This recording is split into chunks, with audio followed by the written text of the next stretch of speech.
I'm here with Dr. Andrew Jeklin, who's a Canadian doctor who's trained in Australia and travelled and worked in Uganda. Today we are going to be talking about a strategic approach to adventure, to career, to impact, and essentially we're going to cover off some strategies for, as a doctor, to use adventure to have an impact while still moving your career forward. So welcome, Andrew. Hey, Sam. Thanks for having me. Stoked to be here. I liked how when we prepared for this, you described your career as strategic, fun, and experience. I was struck by your enthusiasm and the belief that everything works out when you both follow your heart while still thinking strategically. I thought that was a good balance. Andrew's managed to pack some incredible experiences into his, what is still quite a short medical career so far, while still moving his career forward and preparing himself for a training program. So I think today's discussion has a lot of value for anyone who's just feeling that adventurous urge as a doctor, or just anyone who wants to hear some great tales. So Andrew, what we're going to cover off today is we're going to start with talking about his medical journey and how he has created multiple instances of serendipity and just made it all work out. We're going to talk about Andrew's career, and we're going to talk about how this adventure has impacted his career, and in fact how he's used it to advance his career. And we're going to have a quick chat at the end about how he's used locuming in a strategic way to both drive fun and impact and progress his career. So ready to get into it, Andrew? Sounds good. Thanks for the intro, Sam. All right, let's do it. So we're going to start off with talking about your medical journey. So firstly, look, as a Canadian, how did you end up in Australia studying medicine? How did I end up in Australia? So I just completed my second degree in occupational health and sleep, and I moved to Boston. And in Boston, I was trying to do work as well as study. And I remember being really stressed and struggling with the work-life balance as well as trying to study. And I had just written a bad MCAT. And I remember being at work looking at other options. And there was a website called AusTrek, which helped Canadians study abroad. And I didn't put too much thought into it, but I applied, at the time, you just put in your resume, your CV, and they kind of do the rest. And before I knew it, I had a job interview or a medical school interview in Toronto, and kind of snuck away from Boston to Toronto. Didn't really tell them where I was going. And I ended up sitting next to the lady on the plane who was interviewing me. So I kind of got a bit of a head start there. And I ended up getting into Monash University. And I'm pretty sure I say Monash wrong, or I did for ages. And I didn't really even know much about Melbourne or Monash, and before I knew it, I had like 2 weeks to make a decision of whether or not to take this opportunity to go to Australia. And both my bosses in Boston were doctors, and I was terrified because I'd only been working there for 6 months. They'd spent like a fortune moving me like right across North America from Vancouver to Boston, and here I was wanting to quit. And I remember going into my office of this guy, and his name was Doris Platica. I don't think he's listening to this, but if he is, shout out to Doris. Because he was this like old Einstein-looking doctor who set up this company. And I was terrified to tell him, that I wanted to quit already. And I remember telling him that I had got into medical school and I was wanting to go. And he sat me down and he told me this story about his son that I'll never forget. About his son was this big investment banker in New York, and he had this opportunity to invest in this tea company, and he had called his dad and was humming and hawing and balking over the opportunity to kind of go in on this tea company, and it had asked Doris for some advice. And his dad, I don't know exactly what Doris said, but essentially the son never invested in the company, and the company was eventually acquired by Starbucks, and it was Tivana, which went on to be worth hundreds of millions of dollars. And Doris told me this because he essentially said, there's going to be, don't pass up opportunities. Doors close, and if this is something you really want, take it. And I think it was I know it sounds a bit maybe cheesy, but at the moment it was really what I needed to hear because this is something I wanted. And I said, you know what? Yeah, let's do this. And Doris like picked up the phone right then and there in the office and like called Australia. It was probably like 3:30 in the morning, but like was trying to call Monash University and tell them I was going to take it. So look, that's kind of how I ended up in Australia. I almost didn't end up in Australia because I think I applied instead of for a student visa for like an army visa, didn't have a visa to enter the country and like, but look, it's the best decision I've ever made. It was something that didn't feel like it was my first option and what I wanted. And, it's difficult being away from home, but it's just, I'm really, and it kind of, as we go through this conversation today, taking a lot of risks and I call it, it was a bit of an adventure, but like, something that was not planned is just totally been the best thing that's happened to me, I think, coming here. But it's so often that can be the case, isn't it? When you're open to being surprised, pleasantly surprised.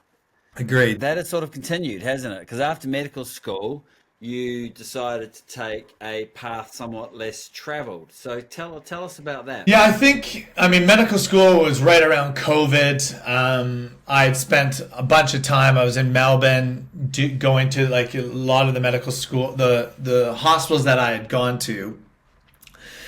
You got to see what it would be like being an intern in these big tertiary centers. And don't get me wrong, these places are amazing academic places where there's some of the best teaching, some of the best clinicians from around the world, and where you'd obviously want to be later in life or for the training programs. But it really never appealed to me to be an intern at these places. I kind of wanted to get out of Melbourne, see a different part of Australia, find some better weather. And also there was just so much pressure in the final year.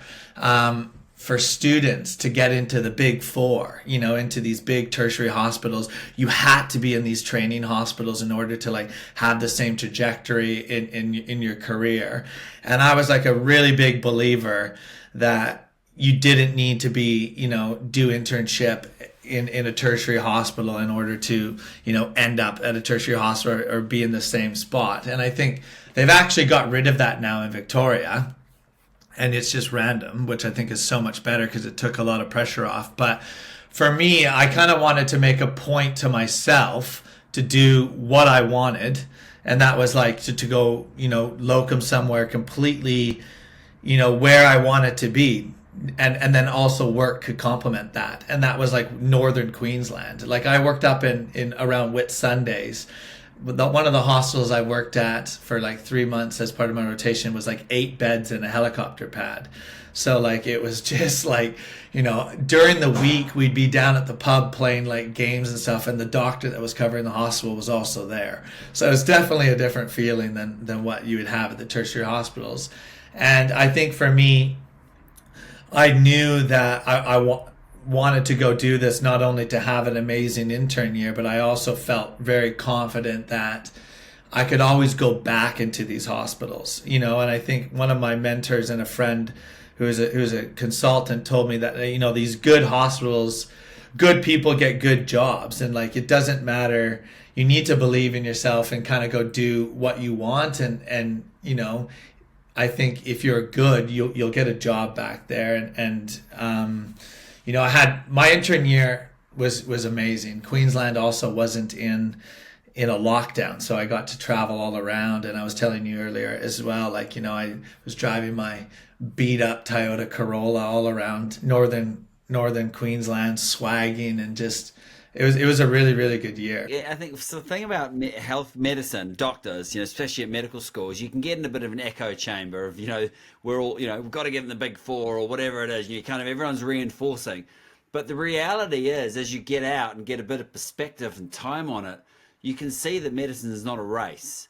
It's not a race to get onto a training program, whether it takes you 5 years or 7, or, it really makes no difference, or 10.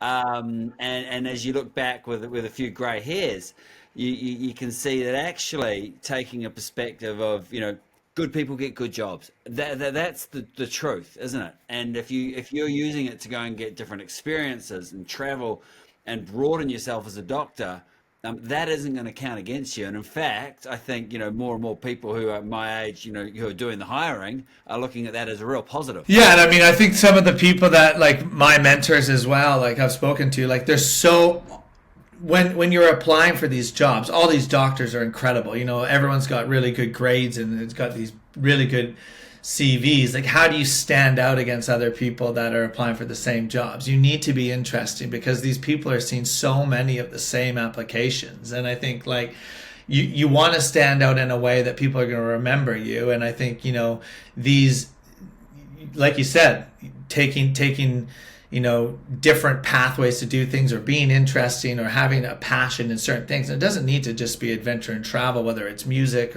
or crafts or whatever. Being interesting and standing out is important. And I think that's something that I would definitely tell people as well. I think more and more people in healthcare or doctors, we're seeing that more strings to your bow than just medicine is also very important from a perspective of resilience. And if all your eggs are in the I'm a doctor basket, it can be easier to get knocked off. So knocked off track by things not going well. Whereas if you've got these other interests and family and a broader sort of perspective to your life, you've got more ability to withstand the ups and the downs that naturally come with our profession. Taking a path less, it's a good segue into how the heck did you end up in Uganda? I still don't know how I ended up in Uganda. I think it was an accident, like I actually was meant to go to Kenya, to be honest. And my ticket, I didn't have enough money. No, look, I don't know. I was actually trying to think how I ended up in Uganda. All I remember is that everyone says to take a year off in BPT 1 to BPT 2. For people, I think everyone in Australia listening will know what that is. But anyways, so that was the year I wanted to take a break. I didn't really know anything about Uganda. I still don't really know if I do. That place is a wild, wild country. But I was looking around the world to take a bit of time to go do something medical, to go do use my skills. And again, like I kind of laugh because I was only a PGY 3 or 4. I wanted to learn skills as well. It wasn't like I was going there to try to pretend I was a consultant and teach. Like I was just looking for a place to go. And originally I was looking in the Caribbean and South America and Africa. And I was just looking for just a country and just Googling different opportunities. And what I quickly found is that I didn't want to do something where I had to pay like an organization all this money and they gave me a set itinerary and it was really, really structured. Like I didn't like that, and I didn't think I was going to get anything too out of that medically. And it didn't really align with how I like to do things.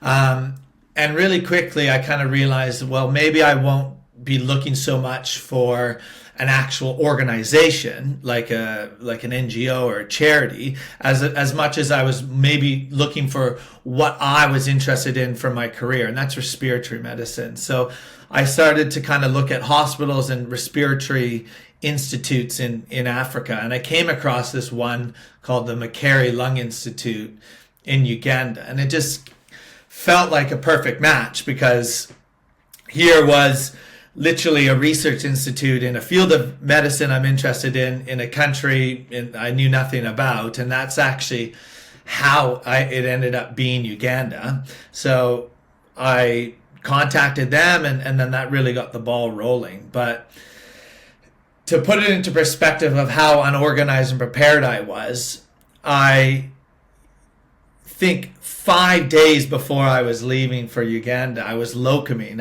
at a hospital in the western suburbs, and I had nowhere to stay in Uganda, nothing planned. Like I had no idea. I had a ticket there, but I didn't know where I was going. And I walked into the ED, and like one of the triage nurses was African, and I asked her where she was from, and she said Uganda. So like just by chance, I like piggybacked her around all that shift, and it was her family that picked me up in Uganda, and I ended up spending like the first month with them there. And it was just, that was like kind of the flavor of the trip. It was structured, but it wasn't that organized. And I think that was probably it was an amazing trip. Structured but not organized. There was an intent, which is it's going to help. It's going to be an adventure. You're going to do some cool things, but it's also going to keep your career moving forward. But where you're going to sleep, that was a detail that we'll just leave to another time. So tell us about your experience of the health system once you got to Uganda, because it's clearly different from Australia or New Zealand. Look, I'll echo one more thing for other people that are listening to this as well, that are in the BBT program. And one thing that I think is really interesting and cool as well is that the College of Physicians actually gives you 3 months credit to do research.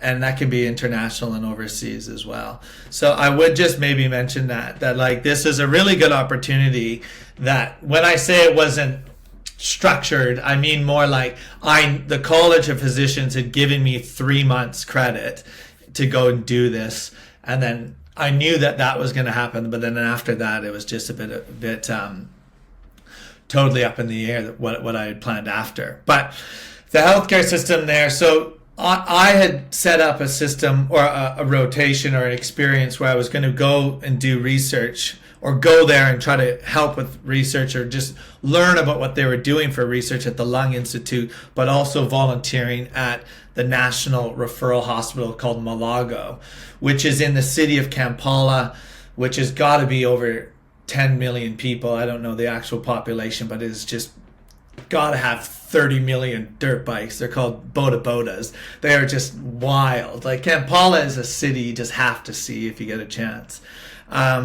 It's the capital of Uganda, and I was working at the National Referral Hospital, and it's a really sad place where, what I mean by that is it's a very corrupt country, completely under-resourced, not enough staffing. I don't even think they were paying the doctors. Like, it was run by medical students.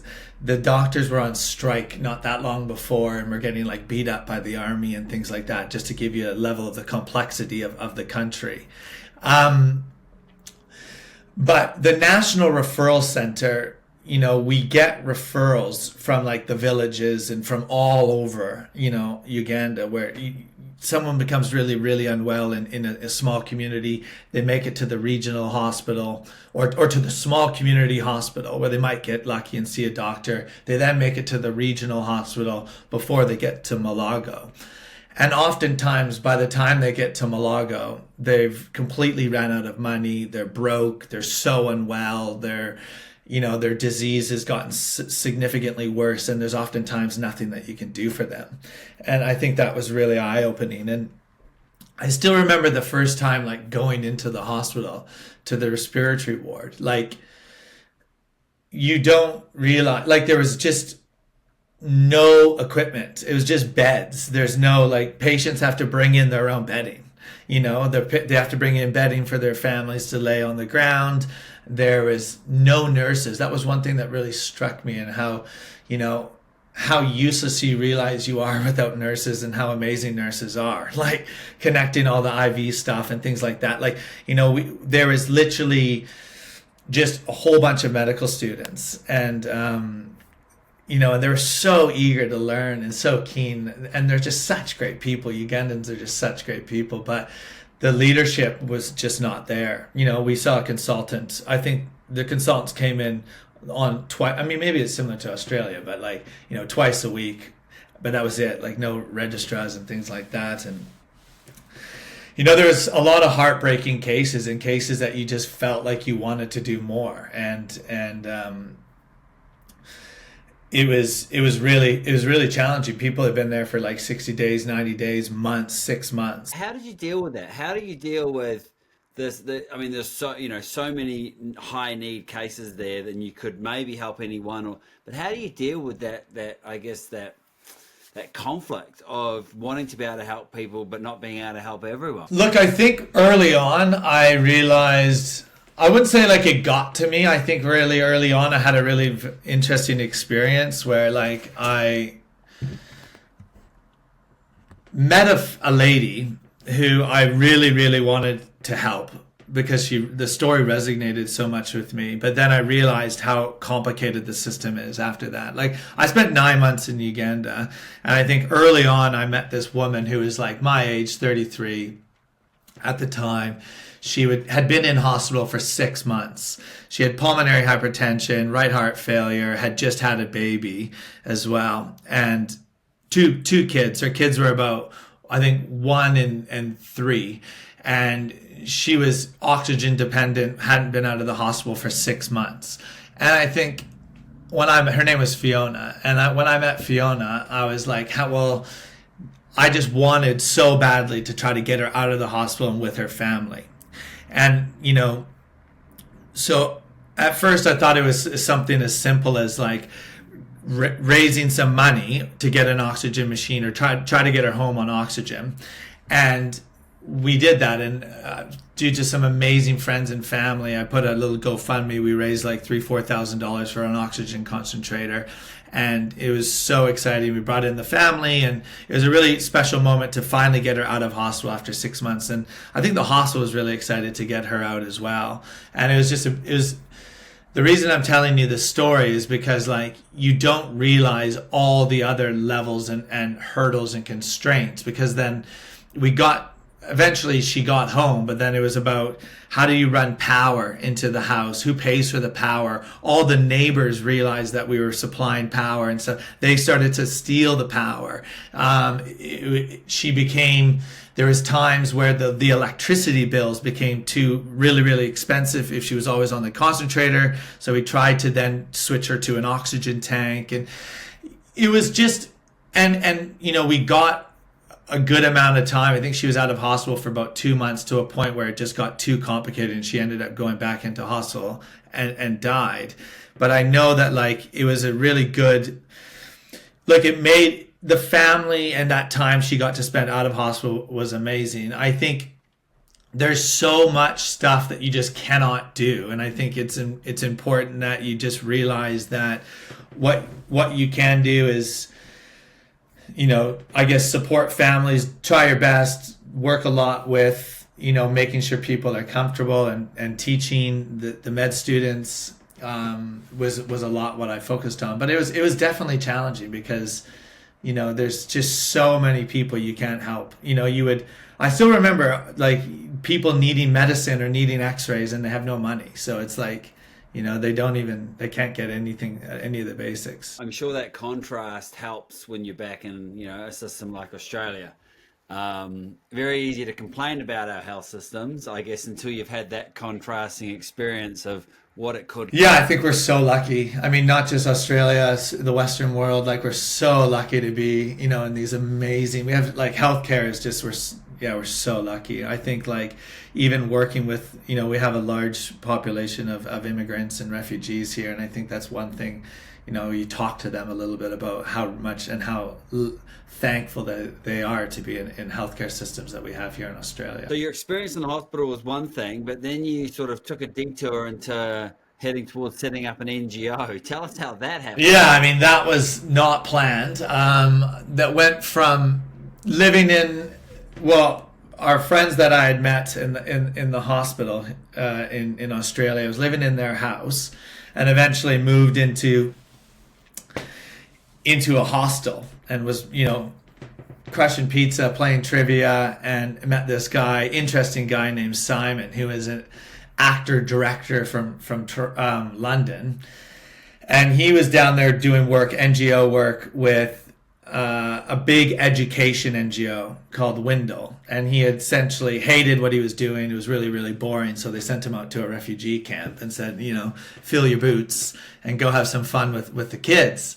And I remember meeting him before he went in the hostel, and then when he came back, and like he was just completely moved and inspired by like how talented these little kids were with his iPhone. They'd made like a full movie on his iPhone. And he was just like, we got talking over a couple beers about, how many adolescent youth were out there, how many adolescent youth were like, we're talking refugees, were not in school. And the rising levels of mental health and depression and suicide, and not just that, the rising levels of refugees. Uganda's, there's so many, it's centrally located around really conflict areas, right? You've got Sudan to the north and Congo to the west.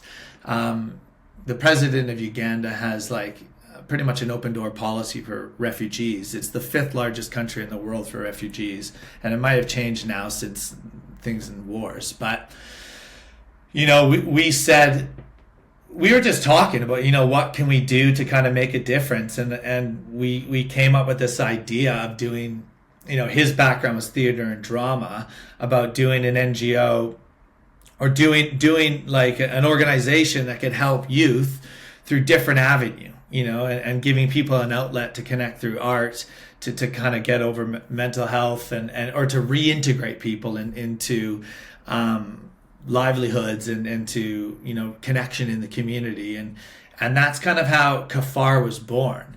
And it was a really inspiring and motivating time, because I had no idea what an NGO was before I went there. Where did you go with it? What did you learn from it? Well, shout out to MedRecruit, because you guys definitely helped us. You guys gave us an opportunity to hire some local people to make some videos and to get the ball rolling. And look, where did we go? We met up with, we came up with an idea that we wanted to do theater and drama as a way to inspire and reintegrate and work on people's mental health. But then it kind of transformed into understanding a lot about the culture and the way that a lot of East Africa uses theater and dance as a way to communicate. And it really became an opportunity to say, well, maybe we can use this conduit or this avenue of education for different things, like health topics and topical issues such as like domestic violence and land rights and things like malaria and HIV education. So that's where I got really, really inspired, because we were able to use theater as a way to teach people about PEP and PrEP and HIV and safe sex and malaria prophylaxis and things like that. So it went from me and Simon and another amazing Ugandan named Sweezen, who was a theater for development worker who had about 15 years experience in the field, to building a team and partnerships in Uganda. So even though me and Simon are Western, like everything we do is community based. We've got everything's organizational from a Ugandan perspective. So we partnered with the local university, the International Infectious Disease Institute there for some of the projects. And, we just snowballed. And before I think we were growing faster than we realized. By growing, I mean like trying to put it all together really, really fast. And we had to kind of slow down at different times to make sure that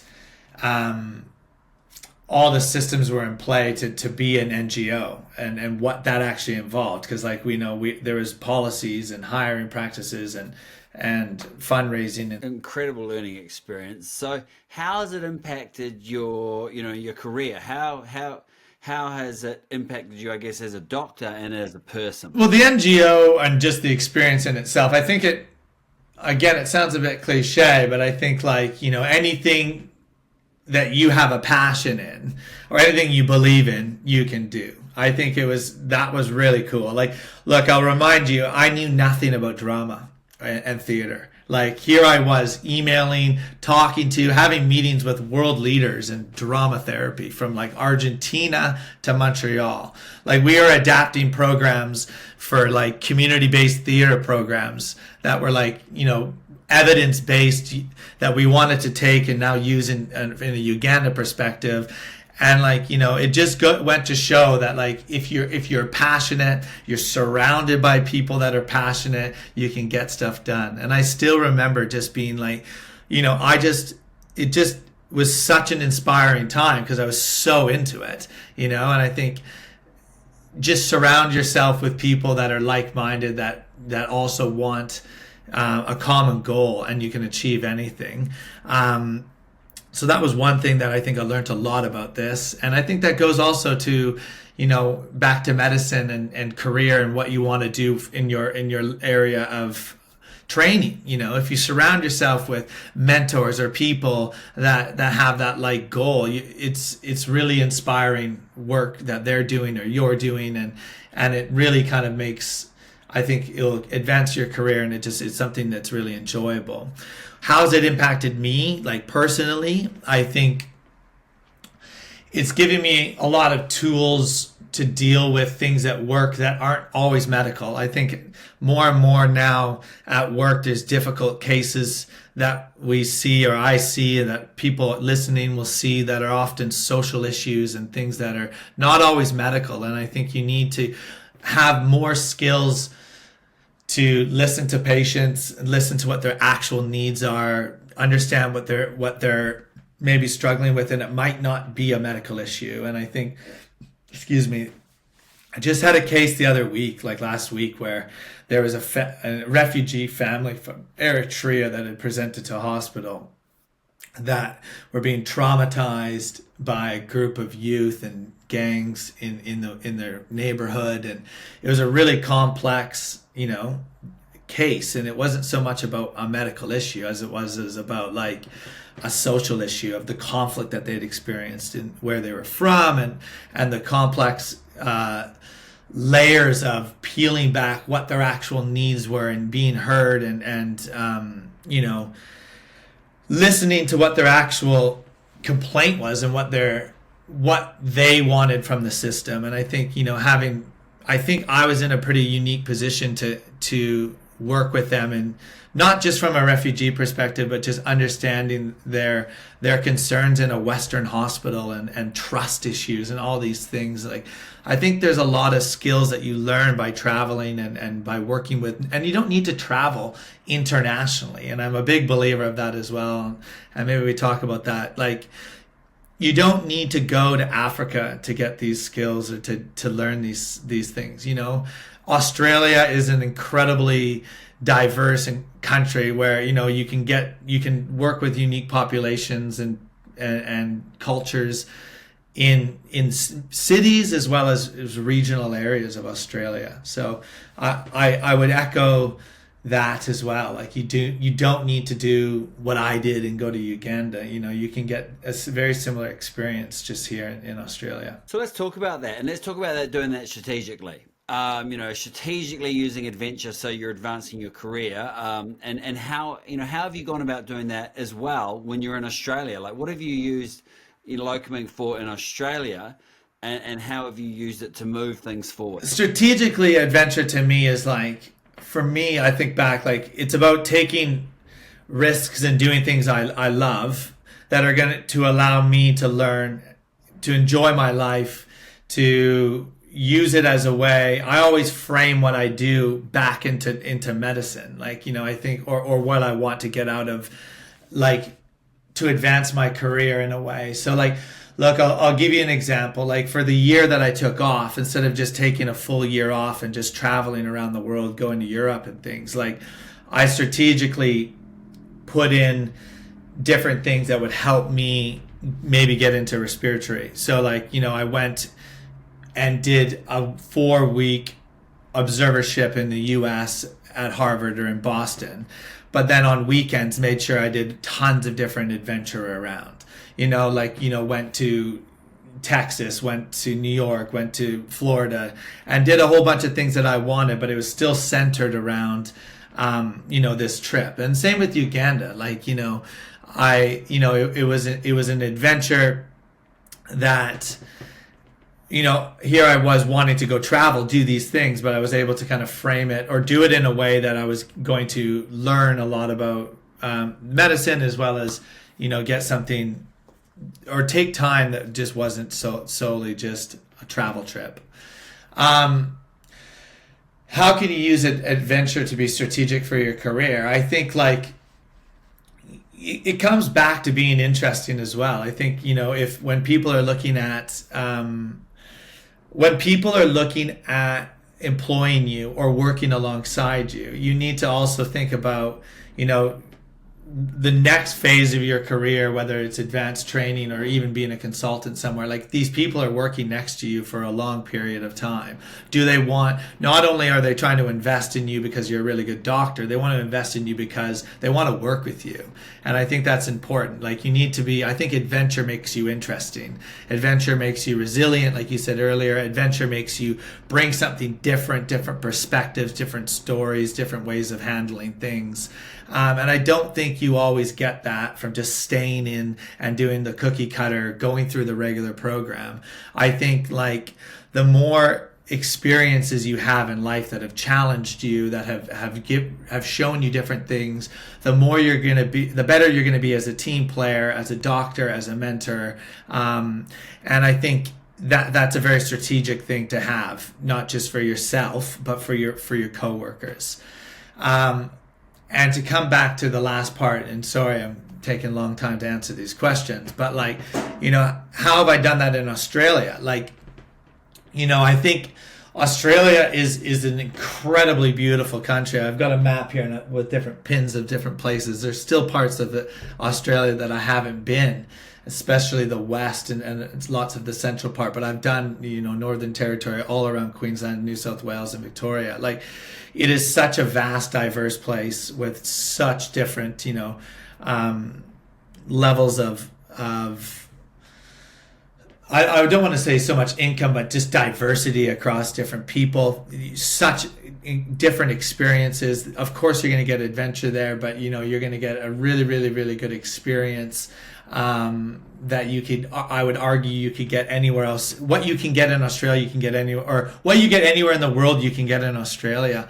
And I think doing it through locuming is just such a good opportunity. You know, locuming gives you an opportunity to maybe leave your hospital where you're not going to see this, and, you know, go and do 2 weeks or 3 weeks or a month or 6 months or whatever you do, and get that really unique experience and adventure. The way you describe it, I mean, it's one of the things I will counsel doctors when they go locuming is, you know, understand the why behind it. What is the driver? And then be able to articulate and communicate that, because it's one thing to go, I went locuming for 6 months, or two, okay, I wanted to get some experience in, you know, in a regional hospital. I went and worked in the Northern Territory. I wanted to get some experience doing, you know, peds in the outback and expand my repertoire and actually work in some difficult situations so that I could appreciate more when I'm back in these big tertiary hospitals, you know. Or, you know, I think when you can articulate that, and as you articulated, you know, much better than I did then, it builds that resilience so that you have more strings to your bow than just that one down the middle of the line career. Yeah, I mean, that was well said. I think you said it better than me. But no, look, I think, yeah, locuming, like when I don't have a plan in life. I just kind of just go through. But I think, having said that too, like, you don't want to be too flaky and all over the place either. Like, it's really good. It's good to have adventure, but you do also want to show these program directors as well that, like, you do want to stay stationary. You do want to stay in one place, and you're not going to just get up and leave on them. But having said that, I think, you know, interestingly enough, I was looking at, you know, doing my residency in my advanced training back in Canada. I won't go to the US. We're not going to get into that topic. But, like, you know, and a lot of what they have on there as well, they care so much on when they get people into advanced training about electives and what experiences you actually have in your field of interest: infectious disease, cardiology, respiratory. And I think, like, one of the concerns I have here in Australia is you just don't get enough contact time in that expertise. Like, you know, here I am, a BPT3. I haven't even had any respiratory rotations, and I'm not going to blame the hospital on that. But the point is that, like, if you don't take that adventure sometimes in Australia and go and do these things in this area of medicine that you're interested in, you might not get it in Australia. You know, like, if you're really, really interested in infectious disease, you might not get a rotation in infectious disease. And then it's really hard to kind of show people that this is an area that I really want to do. And I think whether it be through locuming's an amazing opportunity to take that, to go and do, to try to get an infectious disease rotation somewhere, and also be somewhere remote or learn, or even if it's not through a locum agency, I think people don't realize how easy it is to organize these things yourself. Like if someone said, "Oh, Andrew, how did you go?" I've done rotations now in not every continent, but I've been to Vancouver. I've done a respiratory rotation in Vancouver, respiratory stuff, interventional pulmonology in Boston and Uganda.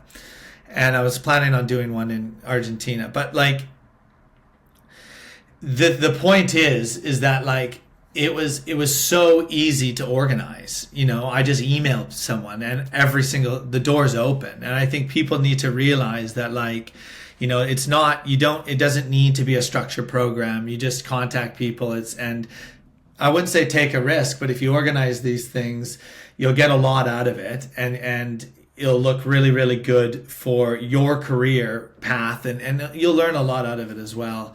And I don't know if that completely answered your question. No, it does. I think that's part of the, when we set up MedRecruit early on, it was one of the complaints was junior doctors saying I didn't get the runs I wanted. And so it's that combination of autonomy and initiative, like take the initiative, go and get the respiratory experience in these different places and, move yourself forward. Because I think that, doctors who show that initiative, who build that resilience, who have those different experiences, become well-rounded doctors. I totally agree. And I mean, it's not emphasized, and I've never seen the respiratory grading thing or the infectious disease or cardio grading thing to get into advanced training, but I've seen them in Canada and the US, and they emphasize, what rotations have you had in respiratory? Why do you want to do respiratory? What leadership? And they put so much more emphasis on community involvement and leadership. And I think that type of mindset coming from that country, I've translated a little bit of that into Australia. I don't think there's as big as an emphasis here in Australia on that stuff. People just kind of, I like this and I'll apply. They don't, it's not as competitive in nature. But I think, I think locuming is a really, really good way to get that experience you might not get in the hospital, and do it in an area that you like. To have the freedom to choose where you want to do it is incredible. What you said about not having runs, but being able to choose where you want to go and do something, especially being from a Canadian and not from Australia, the idea of being able to work in WA and Northern Territory and Queensland, like it's great freedom, and I think it's an amazing opportunity. Look, Andrew, I mean, your experience, your career is early on, but you've packed a lot of experience, a lot of adventure, and I think to me a huge part of the value to any doctor listening is, I guess it's the initiative you show, which opens doors, which at the same time you're considerate of how is this contributing and how is this moving my career forward. I think there's a huge amount of value in that. So thank you very much for this conversation and for sharing those insights and those experiences. I always like to leave doctors, who are on this podcast with the final thought.